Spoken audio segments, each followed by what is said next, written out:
Welcome to Kovai cousins. இன்றைக்கி நாம mushroom biryani Kovai cousins ஸ்டைலில் எப்படி ஈஸியாக டேஸ்ட்டாக செய்கிறதுங்கிறது பார்க்கலாங்க.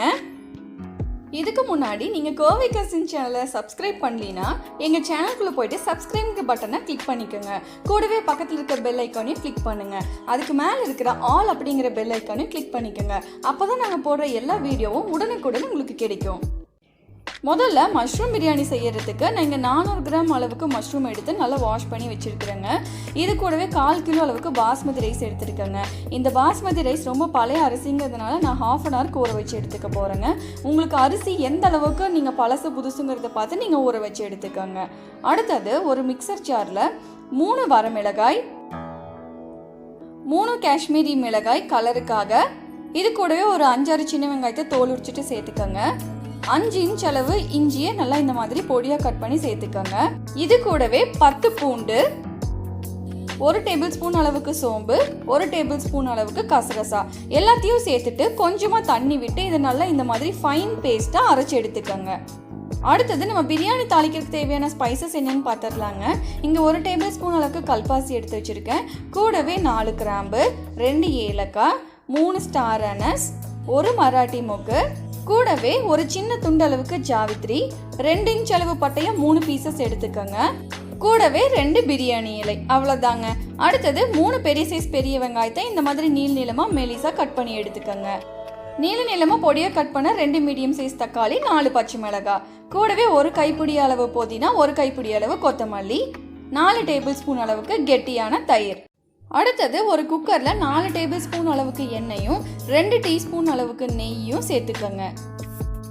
எண்ணெய் நல்லா காஞ்சதையுமே இதில் பிரியாணி ஸ்பைசஸ் சேர்த்துக்கலாங்க. பிரியாணி இலையும் நம்ம எடுத்து வச்சிருக்கிற ஸ்பைசஸும் போட்டுடலாங்க. இதெல்லாம் நல்லா பொரிஞ்சதையுமே நம்ம எடுத்து வச்சிருக்கிற பச்சை மிளகாயை இந்த ஸ்டேஜில் சேர்த்துக்கலாங்க. இந்த ஸ்டேஜில் நம்ம பச்சை மிளகாயை சேர்க்கும் போது இதனுடைய ஃப்ளேவரு ரொம்ப நல்லாயிருக்கும். பச்சை மிளகாய் நல்லா வெடிச்சதையுமே நம்ம பொடியாக கட் பண்ணி வச்சுருக்கிற வெங்காயத்தை சேர்த்துக்கலாங்க. ஆஸ் யூஷுவல் வெங்காயம் நல்லா கோல்டன் ப்ரௌன் ஆகிற வரைக்கும் வதக்கி எடுத்துக்கணுங்க. வெங்காயம் நல்லா கோல்டன் ப்ரௌன் ஆனதையுமே நம்ம அரைச்சி ரெடி பண்ணி வச்சுருக்கிற பிரியாணி மசாலா பேஸ்ட்டு இதில் சேர்த்துக்கலாங்க. சேர்த்துட்டு இதை நல்லா மிக்ஸ் பண்ணி விட்டுருங்க. இதனுடைய பச்சை வாசனை போய் இது நல்லா சுருண்டு வர வரைக்கும் விட்டுருங்க.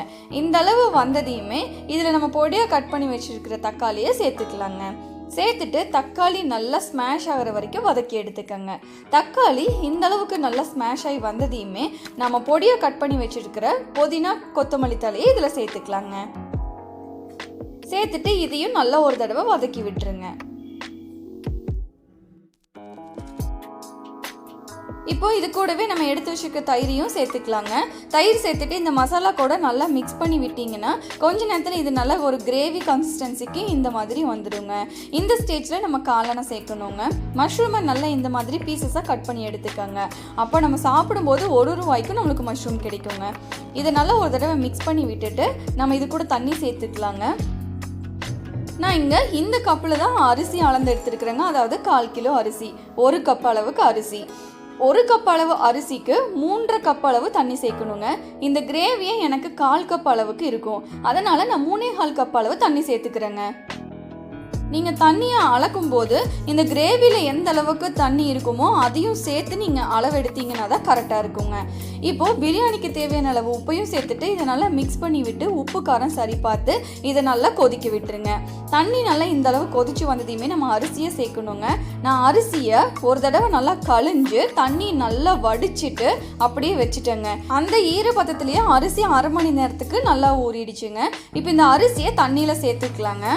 சேர்த்துட்டு கடைசியாக 1 டீஸ்பூன் அளவுக்கு லெமன் ஜூஸையும் சேர்த்து மிக்ஸ் பண்ணி விட்டு நல்லா ஒரு கொதி வந்ததையுமே நம்ம குக்கரை மூடி வச்சிடலாங்க. குக்கரை மூடி வச்சு விசில் போட்டு கேஸ் ஸ்டவ்வை மீடியம் ஃப்ளேமில் வச்சுட்டு ஒரு விசில் வந்ததையுமே நம்ம கேஸ் ஸ்டவ்வை ஆஃப் பண்ணிடலாம். எனக்கு இங்கே ஒரு விசில் விட்டு நல்லா விசில் எல்லாம் போனதுக்கப்புறமா நான் இப்போ ஓப்பன் பண்ணுறேங்க. இப்போது ஒரு கரண்டியினுடைய பின்பக்கத்தை எடுத்துட்டு இது நல்லா ஜென்டிலாக சாதம் உடையாத மாதிரி மிக்ஸ் பண்ணி விட்டுருங்க. அவ்வளோதாங்க, சுட சுட கம்மன்னு டேஸ்டான மஷ்ரூம் பிரியாணி ரெடி ஆயிடுச்சு.